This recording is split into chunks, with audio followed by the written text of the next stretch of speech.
ہر طرح کی تعریف اللہ تعالی کے لیے ہے، جو کمال ذات اور عمدہ صفات میں تنہا ہے، مخلوقات کی مشابہت سے منزہ ہے، پوری کائنات کا اپنے علم میں احاطہ کیے ہوا ہے، اس کی سماعت مختلف زبانوں کی تمام آوازوں کو سنتی ہے۔ میں اس پاک ذات کی حمد بیان کرتا ہوں اور اس کی پے در پے نعمتوں اور بے پناہ نوازشوں پر اس کا شکر بجا لاتا ہوں۔ میں گواہی دیتا ہوں کہ اللہ کے علاوہ کوئی معبود نہیں، وہ اکیلا ہے، اس کا کوئی شریک نہیں۔ ایسی گواہی جس کے ذریعے میں جنتوں میں بلند درجات تک پہنچنے کی امید رکھتا ہوں۔ میں گواہی دیتا ہوں کہ ہمارے سردار و نبی محمد اللہ کے بندہ اور اس کے رسول ہیں، نیکیوں کے راستوں کی طرف ہدایت دینے والے ہیں، ہلاکت و گمراہی کے راستوں سے ڈرانے والے ہیں۔ اللہ تعالیٰ کا درود و سلام اور برکتیں نازل ہوں آپ پر، آپ کی آل و اولاد پر، اور فضل و اعزاز والے آپ کے صحابہ کرام پر اور تابعین پر، اور جو حق کے ساتھ آپ کی پیروی کریں ان پر، اور جب تک آسمان و زمین باقی ہے بہت زیادہ سلامتی نازل ہو۔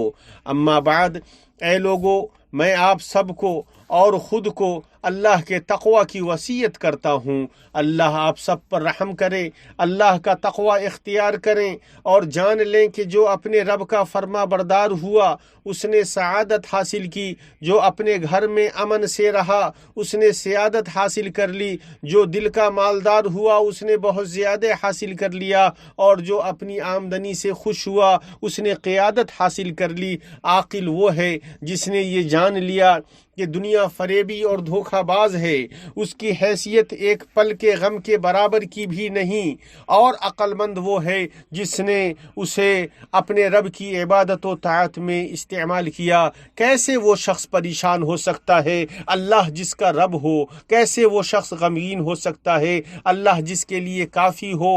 غم سجدہ سے زائل ہو جاتا ہے اور دعاؤں سے خوشیاں ملتی ہیں۔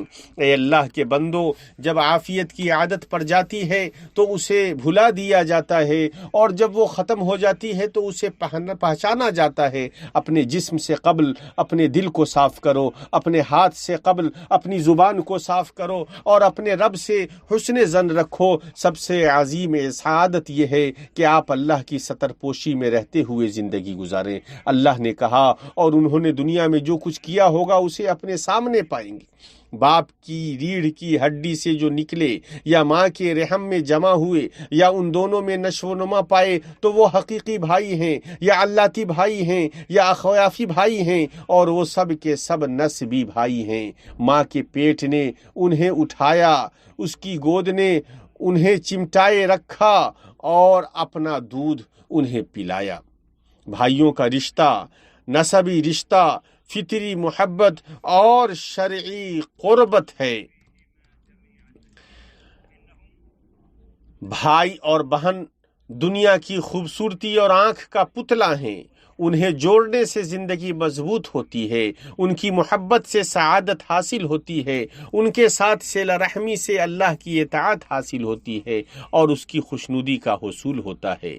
بھائیوں کے مابین رشتہ ان رشتوں میں سے ہے جو نازک ترین، بلند ترین، ٹھوس ترین اور مضبوط ترین ہیں، جو زیادہ باقی رہنے والے اور مصائب کے وقت زیادہ مضبوط ہیں اور مشکلات اور بحرانوں کا مقابلہ کرنے میں زیادہ قابل اعتماد ہیں۔ بھائیوں، مضبوطی و پختگی میں اس معزز رشتے کی شروعات والدین سے ہوتی ہے، اس لیے کہ والدین ہی اپنے بچوں کی ایسی تربیت کرتے ہیں جو ان میں اخوت کے حقوق کی آبیاری کرتے ہیں۔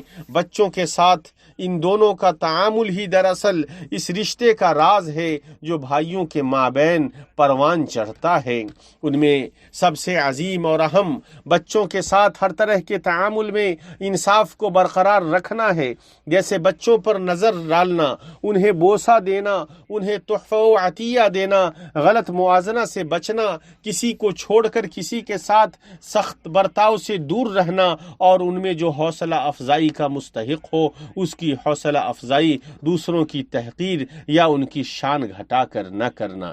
اللہ کے بندو، والدین کے گھر میں بھائیوں کے ساتھ زندگی عظیم نعمت اور گہرا رشتہ ہے۔ اس کا جمال اس وقت عیاں ہوتا ہے اور اس کی محبت اس وقت واضح ہوتی ہے جب بھائی اپنے ازدواجی گھر میں منتقل ہوتا ہے، تو اس وقت بھائیوں اور والدین کے گھر کے لیے شوق امڈ آتا ہے، جیسے مشترک کھانے کا دسترخوان، جذبات میں زندگی کی شرکت، محبت کی باتیں، آواز کا بلند اور پست ہونا، اور یہ سب ہم آہنگی، لینے دینے، عفو درگزر، رواداری، نوازش، تجاہل عارفانہ اور تلاش عذر کی فضا میں وہ نہایت ہی معزز ماحول ہوتا ہے جس میں حقوق کی حفاظت کی جاتی ہے، فضائل کی آبیاری کی جاتی ہے، بڑوں کی عزت کی جاتی ہے، چھوٹوں کے ساتھ شفقت برتی جاتی ہے، اور ہم مثل اور برابر والوں کا احترام کیا جاتا ہے۔ مسلمانوں، آپ اپنے بھائی کو دیتے ہیں اور وہ آپ کو دیتا ہے، آپ اس سے لیتے ہیں اور وہ آپ سے لیتا ہے، آپ اس سے اتفاق بھی کرتے ہیں اور اختلاف بھی، آپ اسے ڈانٹتے بھی ہیں اور وہ آپ کو بھی ڈانٹتا ہے، پھر آپ مل کر صلح کر لیتے ہیں، اور دن کے آخری حصے میں آپ سب مل کر ہنستے ہیں اور رات میں قصہ کہانیاں کہتے ہیں۔ آپ کی خوشی سے آپ کا بھائی خوش ہوتا ہے، آپ کے غم سے وہ غمگین ہوتا ہے، آپ کی غیبت کا رد کرتا ہے، آپ کے عیب کی ستر پوشی کرتا ہے۔ جب تم اپنا ہاتھ خیر کی طرف بڑھاتے ہو تو وہ بھی اپنا ہاتھ بڑھاتا ہے، اگر تم میں کوئی کمی دیکھتا ہے تو اسے دور کرتا ہے، اگر تمہیں کوئی مصیبت پہنچتی ہے تو وہ تمہاری غمخواری کرتا ہے، اگر تم اس سے کچھ مانگتے ہو تو وہ تمہیں دیتا ہے، پسندیدہ چیزوں میں وہ تمہیں ترجیح دیتا ہے، مصیبتوں میں وہ تم سے آگے آگے رہتا ہے، جب تم غائب ہوتے ہو تو وہ تمہیں ڈھونڈتا ہے، جب تم غفلت میں پڑتے ہو تو وہ متنبہ کرتا ہے، جب تم راستہ بھول جاتے ہو تو وہ تمہاری رہنمائی کرتا ہے، جب وہ اپنے رب سے دعا کرتا ہے تو تمہیں نہیں بھولتا ہے، وہ سر پر تاج اور گلے میں ہار کی طرح ہوتا ہے۔ تمہارا بھائی جب مصیبت میں مبتلا ہو جائے تو اس کی مصیبت کو دور کرو، جب وہ ضرورت مند ہو تو اس کی مدد کرو، جب کمزور پڑے تو اس کا تعاون کرو۔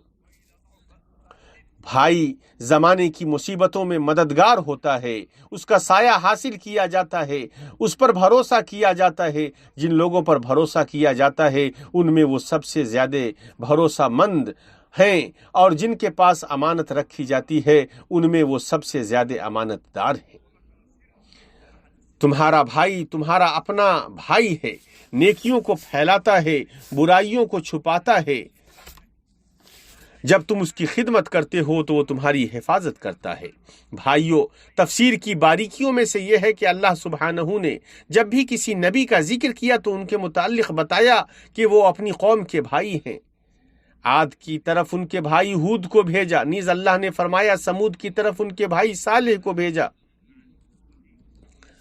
اہل علم نے کہا ہے کہ انہیں بھائی کا نام دیا اس بات پر متنبہ کرنے کے لیے کہ ان پر ویسی شفقت اختیار کریں جس طرح ایک بھائی اپنے دوسرے بھائی سے کرتا ہے۔ جہاں تک یوسف علیہ السلام کی بات ہے تو اللہ عز شانہ نے فرمایا یقیناً یوسف اور اس کے بھائیوں میں دریافت کرنے والوں کے لیے بڑی نشانیاں ہیں۔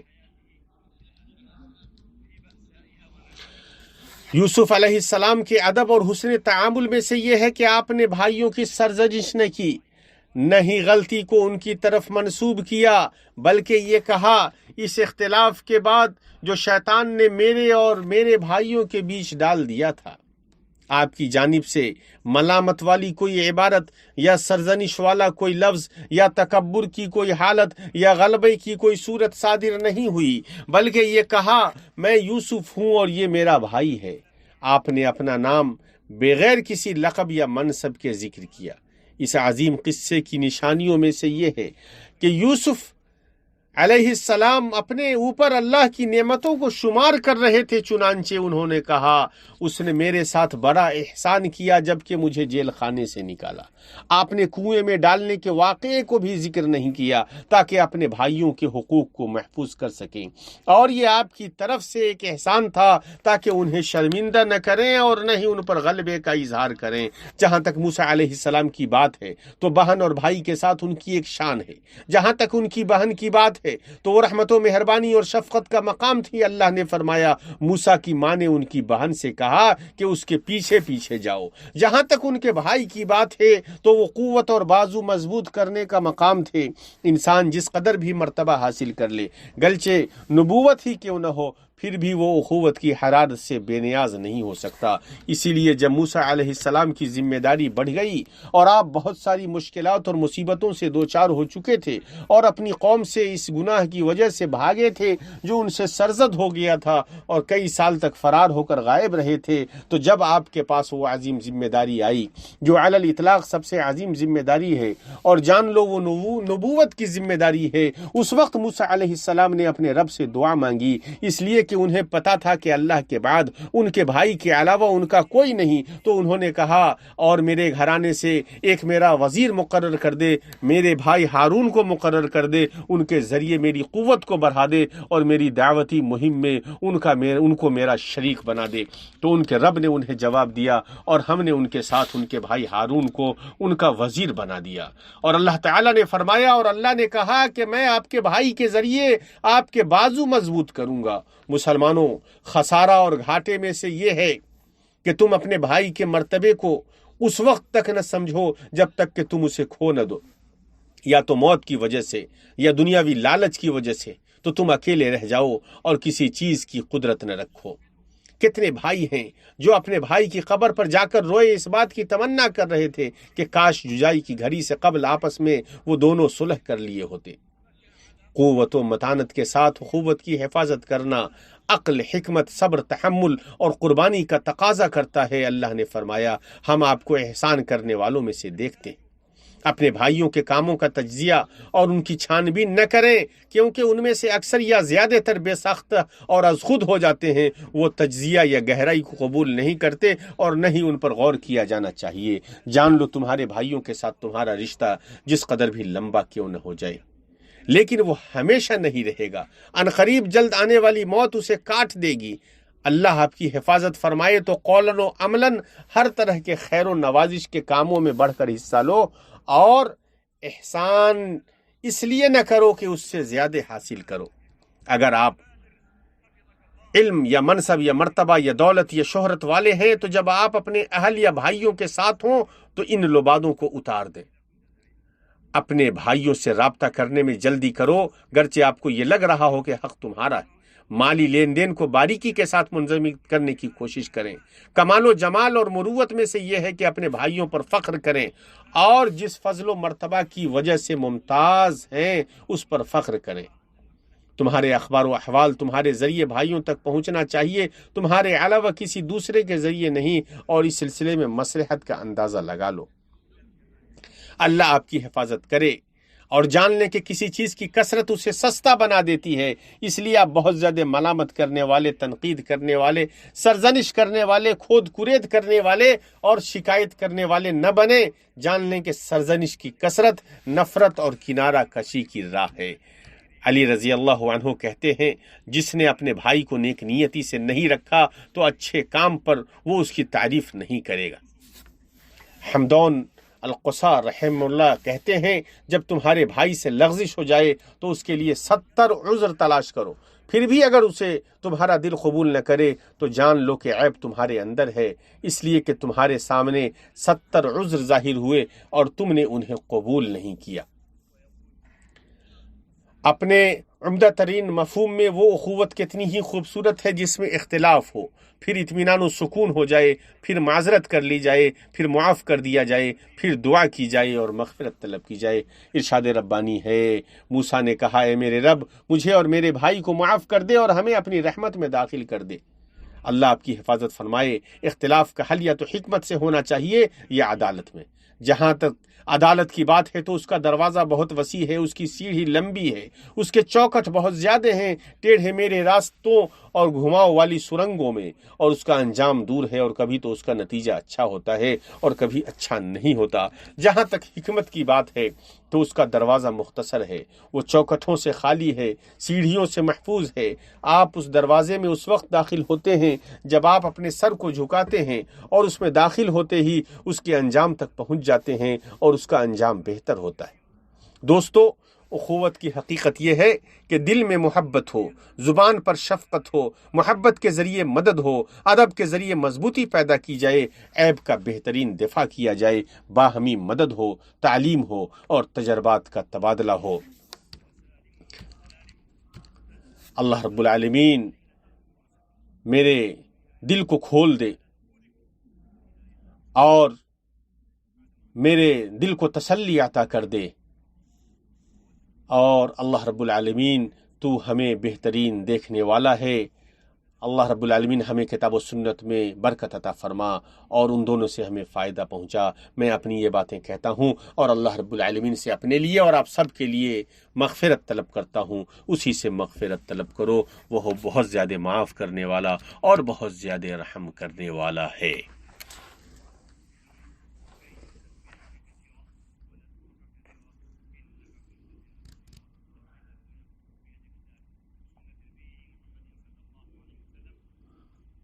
ہر طرح کی تعریف اللہ تعالیٰ کے لیے ہے، جو عرش عظیم کا مالک ہے، جو چاہتا ہے کر گزرنے والا ہے۔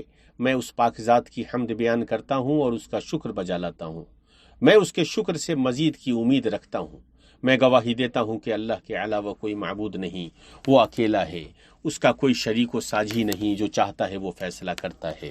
میں گواہی دیتا ہوں کہ ہمارے سردار و نبی محمد اللہ کے بندہ و رسول ہیں، جو درست ملت کو لائے، توحید کی مدد کی۔ اللہ تعالیٰ کا درود اور برکتیں نازل ہوں ان پر، ان کی آل و اولاد اور ان کے صحابہ کرام اور تابعین پر، اور جو نیک بندے حق کے ساتھ ان کی اتباع کریں ان پر، اور بہت زیادہ سلامتی نازل ہو۔ مسلمانوں، اخوت ایسی نعمت ہے جو نگہداشت سے محفوظ رہتی ہے، توجہ سے اسے گھیرا جاتا ہے، آلائشوں سے اسے پاک رکھا جاتا ہے، کدورتوں سے اسے بچایا جاتا ہے۔ اخوت وحشت میں انسیت، تاریکی میں روشنی اور غم میں خوشی ہے۔ اللہ کے بندو، ایسے بھائیوں سے اللہ کی پناہ مانگو جن کے بیچ کینہ، عداوت، بغض، سخت دلی، بے رخی، گھناؤنا تعلق اور خوفناک اختلاف ہو۔ ان کا خیر لوگوں کے لیے خرچ ہو اور ان کا شر بھائیوں کے لیے مخصوص ہو۔ جن سے دور کے لوگ تو انسیت حاصل کریں، لیکن قریب والے وحشت محسوس کریں۔ چہرے ان کے مابین ترش ہوں، ان کے دل ان کے مابین سخت ہوں، ان کے سینے تنگ ہوں، خواہشات ان کے ساتھ کھیلیں اور دنیا کی گندگی انہیں جدا رکھے، ان میں لالچ ادھم مچائے اور اپنے رشتوں کو کاٹ ڈالیں۔ اخوت کے صاف شفاف رشتے کو ایمان کی کمزوری، بدلہ دینے والے اللہ کی فراموشی اور شیطان کی فریب دہی گدلا کر دیتی ہے۔ اخوت کے صاف شفاف رشتے کو دنیا کی لالچ جیسے مال، میراث، جائیداد اور کرایہ مقدر کر دیتا ہے۔ دوستو، شاید کہ تمہارے علم میں ایسے بھائی ہوں جو سالوں ایک دوسرے سے کٹے رہے، یا ایسے بھائی ہوں گے جنہوں نے عدالتوں میں مدعی اور مدعا علیہ بن کر کیس کیے۔ آپ کے علم میں ایسے بھائی بھی ہوں گے جنہوں نے ظلم و زیادتی کرتے ہوئے اپنے بھائیوں اور بہنوں کے حقوق ہڑپ لیے۔ اسی طرح آپ کو ایسے بھائیوں کا بھی پتہ ہوگا جو خون کے آنسو روئے اور اس بات کی تمنا کرتے ہوئے اپنے بھائی کی جدائی کے بعد روتے رہے کہ کاش جدائی سے قبل آپس میں صلح ہو جاتی اور قیامت کے دن سے قبل باہم راضی ہو جاتے۔ یہ وہ مثالیں ہیں جنہیں لوگ یاد رکھتے ہیں اور جن کے حالات اور قصوں کو باہم بیان کرتے ہیں۔ جہاں تک صاف ستھرے اور باہم محبت کرنے والے بھائیوں کا تعلق ہے تو لوگوں کے مابین ان کا تذکرہ نہیں ہوتا، اس لیے کہ حکمت کا ایک مقولہ ہے، اچھے گھروں سے کوئی آواز نہیں آتی۔ اسی طرح ایک مقولہ ہے، خالی برتن سے ڈھن ڈھن کی آواز نہیں نکلتی ہے۔ ایسے معزز گھروں کا شمار مشکل ہے، گننے والے اسے گن نہیں سکیں گے۔ بلکہ کتنے بڑے گھرانوں کو تم نے دیکھا ہوگا کہ عیدوں، خوشیوں اور ماتموں کے مواقع پر جمع ہوتے ہیں۔ آپ دیکھیں گے کہ وہ خوشیوں میں ڈوبے ہوتے ہیں، امن ان پر سایہ فگن ہوتا ہے۔ پھر تمہیں یہ گمان ہونے لگتا ہے کہ ان مبارک خاندانوں کے پاس کوئی پریشانی ہی نہیں ہوگی، نہ ہی ان کے مابین کوئی اختلاف معاف ہوگا، حالانکہ ایسی بات نہیں ہوتی، بلکہ وہ ایسے گھرانے ہوتے ہیں جنہوں نے دین و عقل کے پہلو اور رشتے کے حق کو غالب رکھا، آپس میں تواضع اختیار کیا، اپنی راہوں میں محبت پھیلائی، اپنے بہت سارے حقوق سے دستبردار ہو گئے، اس لیے کہ انہوں نے اپنی عقل اور دینداری کی وجہ سے یہ سمجھا کہ تواضع اختیار کرنا کمزوری نہیں ہے، محبت کرنا نفاق نہیں ہے، اور حق سے دستبردار ہو جانا جھکنا نہیں ہے۔ اللہ آپ سب پر رحم کرے، اللہ کا تقوی اختیار کرو، جان لو کہ بھائیوں کے مابین صلہ رحمی والدین کے ساتھ حسن سلوک کے عظیم ترین مراتب میں سے ہے، اور ان کے ساتھ قطع تعلق نافرمانی کی سخت ترین قسموں میں سے ہے۔ شیطان کے لیے اختلاف و فتنے کا کوئی راستہ نہ چھوڑو، چغل خوروں اور شکایت کرنے والوں کی قطع نہ سنو۔ جس نے رشتے کو جوڑا اور اپنے بھائیوں اور بہنوں کی عزت کی تو وہ اپنی دنیا میں سعادت مند ہوا، اس کے رزق میں برکت عطا کی گئی اور آخرت میں اس کا اجر بڑھا۔ یہ اور درود و سلام بھیجو محمد ابن عبداللہ صلی اللہ علیہ وسلم پر، جن پر اللہ رب العالمین نے خود قرآن مجید میں درود بھیجا ہے۔ اللہ نے فرمایا اللہ اور اس کے فرشتے رسول پر، نبی پر درود بھیجتے ہیں۔ اے لوگو جو ایمان لائے ہو تم بھی درود بھیجو اور بہت زیادہ سلام بھیجتے رہا کرو۔ اللہ درود و سلام نازل ہو حبیب مجتبیٰ رسول مصطفیٰ صلی اللہ علیہ وسلم پر، ان کی آل و اولاد اور ازواج مطہرات پر، اور خلفائے راشدین ابو بکر، عمر، عثمان، علی رضی اللہ عنہم پر، اور تمام صحابہ کرام اور تابعین اور تبع تابعین پر۔ اللہ رب العالمین اپنے احسان و کرم سے، اے رب العالمین، اے اللہ اسلام اور مسلمانوں کو غلبہ عطا فرما، اے اللہ اسلام